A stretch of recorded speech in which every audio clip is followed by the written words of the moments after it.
Welcome back sa ating channel, Go E-Vehicle, Electric Vehicle Channel. Balitang showroom ulit tayo ka-EV. At nandito ako sa Bacoor area. Actually, nandito yung mga dealership dito. Ang dami. Meron dito Honda, Kia, and Isuzu. Ayan, sa likod ko. So, again ka-EV, eto, meron tayong bagong natuklasan. Actually, alam na natin na meron dito. Ayan, pakita ko sa inyo. Ayan. Get ready to go electric. Ang KD dito ay meron silang pop-up booth ng BYD. Ayan, actually nakikita nyo dito, meron silang BYD Seal 5. Ito yata yung dynamic. Tama, dynamic to kasi wala siyang sunroof eh. But doon sa kabila ka-EV, assurance ka-EV, nandito rin yung Seagull. Okay, malit lang naman na pwesto to. But, of course, ayan, sa mga taga Bacoor, taga Imus na malapit dito, meron po tayong BYD rito at meron silang mga test drive unit. So again, ka-EV, ayan, malapit natin itong magbukas. Tingin ko malaki itong area na to. So, ayan o, napakaganda ng design ng showroom nila dito. So, yung space, di ba?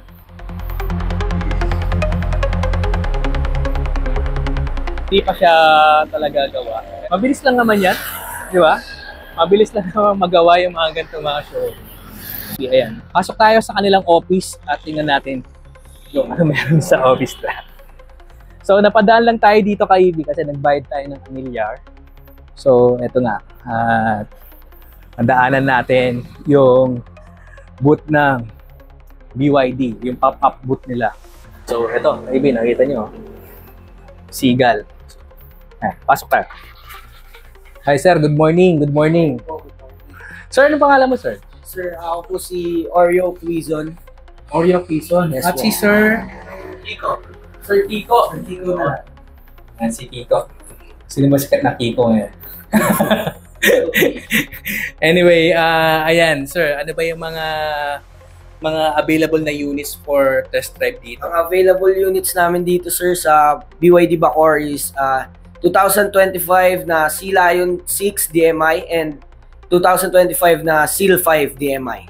Mga hybrids natin sila, sir. Oh, I see. How about this, sir? Itong ano, available ba yan for test drive din? Po, display unit natin siya, sir. So, hindi siya pwede for test drive. Yes. So available lang natin dito yung dalawang PHEV o yung may race extender na yung Sea Lion 6 and Seal 5, right? So, ano to? Tama, dynamic yun nandito eh, no? Yes, sir, dynamic yan. Oh. So, yan ka-EV, sa mga kabitenyo na malapit dito, nandito yung BYD. Kahit hindi pa nagbubukas, at least meron na kayong pwedeng ma-test drive, makita ng mga BYD units or model. Yan, available ang dalawa, Sea Lion 6 and Seal 5. Shoutout po sa pamilya ko, shoutout sa mga kaibigan ko, shoutout sa katrabaho ko kay Kuya Kiko. Ini-invite namin kayo na dumaan dito, test drive tayo, experience natin yung pure electric. Yes, oo. Actually, sa experience ko sa pag-drive ng EV, lalo na itong yung dalawang units nila dito, yung Sea Lion. Actually, na-test drive ko na lahat ko eh. So, talagang seamless. So, ang ganda ng pakiramdam kapag naka-electric vehicle talaga. So, yun nga, sa mga gusto mag-test drive, punta lang kayo dito ka-EV. So, again, ka-EVs, kung gusto nyo ng mga ganitong klaseng content about EV, about showroom, about EV charger, ayan, Electric Vehicle Channel. I'm Mark from Go E-Vehicle, your electric vehicle channel. Let's go!